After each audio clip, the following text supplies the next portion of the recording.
이거 거부한다는 거예요. 그래서 후방 배치. 그러니까 이 정도까지가 그 인식의 한계였다는 거예요. 그러니까 그 말은 뭐냐면 우리가 거대한 국가 권력과 싸우기 위해서 이 국가 권력과 싸우기 위해서 우리에게 필요한 것도 거대한 민중의 어떤 권력 힘이었기 때문에 우리도 그 거대한 힘을 필요로 했던 거죠.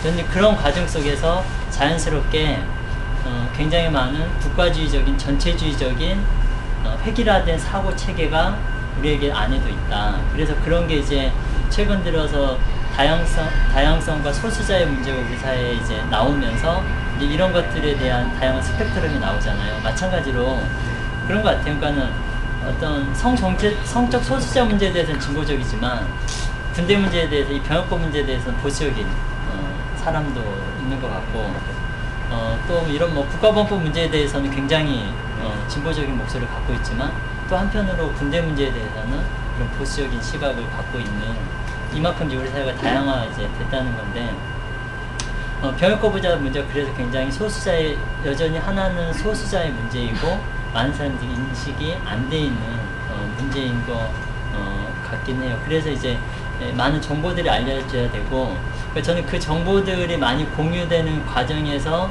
제일 필요한 것 중에 하나는 좀 정확한 사실인식이 필요하다는 거예요. 그래서 첫째는 병역 대체복무 제도가 도입됨으로 인해서 안보 문제나 징병제 근간을 흔든다거나 사회 불안이 야기된다고 하는 건 허구다. 그러면은 지금까지 대체복무제도를 도입했던 유수한 지금 1세계 이 나라들 앞서서 대체복무제를 도입했던 뭐 미국이나 서구 구라파나 아시아 국가들이나 가장 가까이에 있는 대만이나 그러면은 안보 문제가 생겼냐, 징병제 근간을 흔들었냐, 사회 불안이 야기됐느냐, 이 살아있는 증거라는 거예요. 전혀 없었다는 거예요. 두 번째, 그러면 병역 기피 제도로 악용될 수 있다. 이런 거에 대한 이 보조 장치들은 굉장히 많이 있어요. 다른 이제 대체복무 심사위원회를 둬서 뭐 이 사람들이 뭐 심사한다든가 그런 과정에서 그런 자기 신념과 반하는 어떤 행위나 뭐 문제가 있으면 다시 소환을 한다든가 이런 이제 장치를 둘 수도 있고. 근데 저는 이런 거 자체를 저는 기본적으로 생각이 들어요. 이걸 도대체 누가 평가하고 누가 재단할 수 있을 거냐, 누가 이 권리를 가질 수 있을 거냐, 과연 누가, 가령 성적인 정체성을 다양하게 갖고 있는 사람에게 누가 이 사람의 성적 정체성이 옳고 그르다고 하는 거를 어느 인간이 판단할 수 있느냐, 국가가 할 수 있겠느냐, 그 국가가 그렇게 하는 건 정당한가, 어떠한 사회 집단이 누가 그렇게 가르는 건 정당한가, 법이 가르는 건 정당한가, 저는 그럴 수 없는 문제라고 보거든요. 저는 이 문제도 마찬가지라고 봐요. 자기가 태어나서 이런 신념과 양심을 가지고 나는 군대 가기 싫다는 그런 친구가 있으면 저는 그건 존중돼야 될 권리라고 생각이 들어요.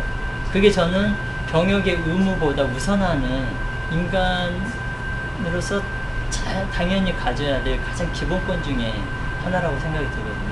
그러니까 이거는 어떤 가치의 문제예요. 근데 왜 많은 사람들이, 특히 여성들이, 평화를 사랑한다고 하는 여성들이 어떻게 보면 이 문제에 대해서 더 보수적이고 더 반대 여론이 많느냐. 실제로는 군대 가고 안 가고도 중요하지만 우리 사회에 만연에 깔려있는 그런 전체주의적이고 국가주의적인 이 어떤 문화나 사고방식, 이런 게 우리에게 굉장히 많이 내재화되어 있다는 거죠. 형평성 문제만, 저는 첫째는 이건 형평성으로 따질 수 없는 문제라고 봐요. 어떻게 한 사람의 양심의 문제를 형평성을 따질 수가 있어요. 가령 우리가 인권이라고 하는 잣대 이 저울을 놓고 했을 때 나는 군대 가야 된다고 생각한다고 하는 1000만 명의 사람을 이쪽에 놓고 단 한 사람의 사람이 나는 정말 내 양심상으로 나는 군대 갈 수 없다, 나 못 가겠다, 이런 사람을 반대편 저울에 놨다고 했을 때 이게 그러면 1000만 대 1이기 때문에 이 인권의 저울이 그럼 과연 1000만 명에게 기울 거냐? 저는 그렇지 않다고 봐요. 양쪽으로는 그렇게 기울 수 있지만 이게 하나의 가치로 보면 저는 평등하다고 보고 절대 인권의 이 저울은 기울지 않을 거라고 보거든요. 그런 데서 우리가 이렇게 이 병역 거부를 할 수밖에 없는 사람들의 존재를 우리가 우리 사회가 어떻게 받아들이고 이해하고 그들의 어떤 존재를 우리가 어떻게 인정할 거냐, 이 문제에 대해서 우리는 그러니까 사실 상대방에 대한 이해와 공감이 필요하겠죠. 우리가 성적 소수자들 생각하면 저거 더럽다 이런 인식 우리가 은연중에 가지고 있는 거는 이 허구적 이데올로기잖아요. 우리 사회가 만들어낸. 마찬가지 병역 거부자 하면 쟤네는 약간 좀 형평성에 문제가 있는 것, 이런 것도 자체가 그런 것 같고, 굳이 저는 형평성을 맞추는 차원은 이렇게 봐야 된다. 군복무에 상응하는 대체복무제도의 기간과 형량을 만들면 된다. 형량이 아니라 기간을, 강도를. 그게 만약에 군복무제도가 지금 2년이니까 대체복무제도 한 3년 하면 되겠다. 이렇게 하면 그 정도. 더 필요하다면 더. 너무 가혹하다면 더 짧게. 이렇게 하나 맞춰서 하는 방법이 있고, 두 번째는 그렇기 때문에 이 군대로부터 상대적인 박탈감을 가진 대다수 군필자들 또는 군필자들을 친구나 오빠나 동생으로 두고 있는 이 여성들의 이 심리의 문제가 어디로 분출되냐면 병역 거부자들에게 이 분출되는 거예요. 상대적 박탈감이. 쉽게 말하면 이 피해는 국가로부터 받은 건데 화풀이는 병역 거부자들에게 하고 있다. 그리고 군가 삼전제 문제 나오면 여성들에게 이 분노의 화살이 가고 있는 거죠. 그러니까 쉽게 말하면 이 뭣도 모르고 날뛴다는 거죠. 제가 봤을 때는. 그게 여자들의 문제예요. 그게 병역 거부자들의 문제예요. 강제로 자기에게 자기 인생을 2년간 군대에 가게 만들어 놓고 군대에서 자기에게 그런 문화에 노출되게 만든 국가가 배상해주고 국가가 보장해줘야 되는 문제지, 그게 왜 다른 사람에게 그런 문제예요. 그렇기 때문에 형평성 문제를 해결하려면 반드시 군대 복지와 인권 문제가 해결이 돼야 돼요.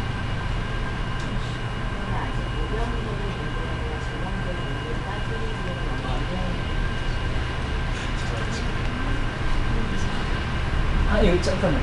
그렇다고 해서 징병제가 그럼 유지된다고 미국 사람들이 이라크 전쟁에 반대했겠냐? 저는 그렇게 생각하지 않아요. 저는 오히려. 왜냐하면 그 당시에 미국 가톨릭과 교회의 97%가 이라크 전쟁에 찬성했어요. 쉽게 말하면 종교인들, 성직자라고 하는 사람들도 그런 부정한 전쟁에 대해서는 국가 이데올로기를 앞세운다는 거예요. 전 적어도 목사나 신부들이 이라크가 아프가니스탄 전쟁에 찬성했다는 거 저는 말이 안 된다고 생각해요. 그 중에서도 소수가 아니라 97%에 대한 성직자들이 찬성을 했다는 거예요. 그러니까 그건 뭐냐면 물론 이제 징병제도가 유지되냐 안 하냐, 직접 자기 문제냐 아니냐 이런 문제도 있겠지만, 쉽게 말하면 미국 사회의 기저를 이루고 있는 어떤 시민들의 의식 세계라든가 문화가 하나는 미국 자국의 이익을 최고로 치는 자국 중심 이데올로기, 미국이 최고다, 미국의 이익을 건드리는 어떤 것도 악이다, 이런 어떤 국가주의적 사고가 있다는 거고, 두 번째는 거기에 이 미국이 만연해있는 폭력의 문화가 깃들어 있는 거죠. 그래서 거기 가서 뭐 민간인 몇 명 죽이고, 민간인 이라크에서 지금 수천 명이 죽은 거하고 미국 군인 한 명이 죽으면 호들갑을 떨고 저렇게 난리인데, 이라크에서 민간인 폭탄 테러가 나가지고 저 수만 명이 죽은 거는 눈 하나 깜짝 안 하잖아요. 이 무감해진 건 뭐냐? 이거는 뭐냐면 그들의 의식과 문화 속에 일상적인 이 폭력의 문화가 깃들어 있기 때문에 그런 거에 대해서 자기와의 어떤 연관성을 못 느낀다는 거죠. 갈수록 뭐 헐리우드 영화들이 만들어내는 그런 어떤 문화들, 또는 뭐 미국의 어떤 여러 가지 뭐 사회 문화에서 이런 것들, 우리도 그렇게 가고 있잖아요. 그러니까는 젊은 어린 애들이 그냥 총 하나 구해가지고 자기가 미워하는 사람 있으면 빵빵빵빵 죽여버리잖아요. 우리 영화 속에서 너무 자주 보는 일이니까. 그래서 이라크 걸프 전쟁이 일어났을 때 그 폭격기가 뭐죠? CNN에서 쿠웨이트를 침공하는 모습들, 그리고 이라크 전쟁이 나는 것들 CNN에서 다 보여줬어요. 근데 미국 사람들은 이걸 어떻게 봤냐면 마치 헐리우드 영화 한 편 보듯이 오락게임 하나 보듯이 보고 있다는 거예요. 이미 그게 일상이기 때문에. 저는 이런 문화가 개선되지 않는 한 그런 어떤 전쟁이라든가 어떤 구조적인 폭력 문제가 해결되는 거는 근본적으로 어려운 거 아니냐. 그래서 저는 뭐 기본적으로는 모병제로 가야 된다. 왜냐하면 선택의 문제야 된다. 군대 가고 싶은 사람은 가고 가기 싫은 사람은 안 가면 된다. 근데 그럼 군대 가는 사람들의 어떤 인권 문제도 보장이 돼야 되고, 그렇지 않았을 때 생길 수 있는 문제는 그렇다고 사람들을 징병제로 다 몰아넣는 거는 저는 뭐 이거는 앞뒤가 안 맞는 문제가 아닐까 좀 이렇게 생각합니다. 고대영 씨가 생각하시는 평화는 뭐예요? 저는 아까 말했지만 반대자와 친구하기를 제 삶 속에서 실현해가는 게 제가 생각하는 평화라고 생각해요. 그래서 저도 다양한 사회적인 문제 부조리, 그리고 저도 MB는 싫죠. 하지만 그런 사람들하고도, 그런 사람들도 우리가 이 사회 속에서 같이 공존할, 그러니까 공존의 대상이라는 거예요. 문제는 개선하지만 그 존재 자체는 똑같은 인간적 가치를 갖는 상대이기 때문에 공존해야 될 대상이고, 그 공존해야 될 대상은 최소한의 인간으로서의 어떤 존재감, 함께 공존할 수 있는 권리를 가진다는 거죠. 그리고 그것이 안 될 때는 저는 폭력은 악순환된다고 봐요. 그 원동력은 무엇이에요? 저요? 저는 불교예요. 예. 저는 이제 불교적인 가르침을 통해서 사실은 저는 고등학교 때는 저는 기독교 신앙을 계속 가지고 있었고, 대학교 가서는 마르크시즘을 저는 신봉했고, 그리고 20대 후반에는 이제 불교 사상을 가지게 됐어요. 그래서 어떤 사람은 이걸 개종이라고 볼 수도 있지만, 저는 제가 개종했다고 생각을 한 번도 안 했어요. 저한테 기독교에서 말하는 사랑이나 예수님이 말했던 사랑이나 마르크스가 말했던 인간 해방의 이념이나 불교에서 말하는 자비는 저한테는 근본적으로는 다르지 않아요. 제가 인연에 따라서 그렇게 인연이 닿아서 그런 걸 가지고 있지만, 그래서 제가 어렸을 때 가졌던 그런 꿈, 가난과 전쟁이 없는 세상에 살고 싶다는 이 꿈이 지금도 제가 이걸 위해서 계속 지금까지 팔지 않고, 그래도 37살이 될 때까지 계속 이 길을 갈 수 있었던 건 제가 나름대로 그런 경험 속에서 그런 길을 가져왔기 때문에 좀 계속 가고 있지 않나 그런 생활 중에서 목적하시는 게 있는지. 네? 생활을 하시면서요. 예. 목적하시는 것이 있는지. 정말 죄송한데요. 지금 저희가 워낙 인가가 사항이다 보니까 질문하실 것도 궁금합니다. 하지만 지금 시간이 너무 늦어져가지고 네. 공식적인 자리는 지금 슬슬 정리를 해야 되지 않을까 싶어요. 정말 죄송합니다. 저희 가게 문 닫아도 네, 그런 시간도 있고 그래서 좀 공식적인 강연이랑 드립니다 시간은 정말 죄송하지만 이쯤에서 정리를 하는 것으로 하고요. 죄송합니다. 나중에 더 궁금하신 게 있으면 서로 이제 메일을 주고받으셔서 지금 이 자리에 인연으로 개인적인 만남을 가져도 좋을 것 같다는 생각을 합니다. 그래서 죄송하지만 정리를 하기 전에 몇 가지 좀 광고의 말씀. 예. 일단 지금 벌써 시간이 10시 가까이 됐는데 이야기 하다 보니까 좀 길어졌네요. 어쨌든 만나게 돼서 반갑고요. 다음에 또 좋은 기회가 있으면 만나면 좋을 것 같습니다. 예. 예. 박수 한번 부탁드리겠습니다.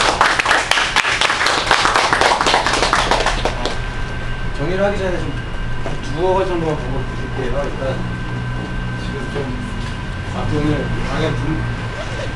강연 듣느라 너무 수고 많으셨고요. 그래서 이제 비도 오네요. 그래서 정리를 하기 전에 두 가지 정도만 광고를 드릴게요. 그래서 일단 지금 대부분 조합원분들이랑 보시겠지만 저희 청년유니온이 책이 한 권 나왔어요.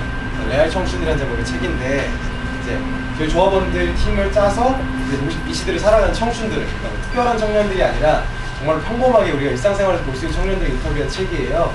만화가 격투기 선수, 어떤 이제 방송 작가, 아무튼 이런 다양한 청년들을 인터뷰한 책인데 그래서 이 책 나왔다는 거 한번 전해드리면서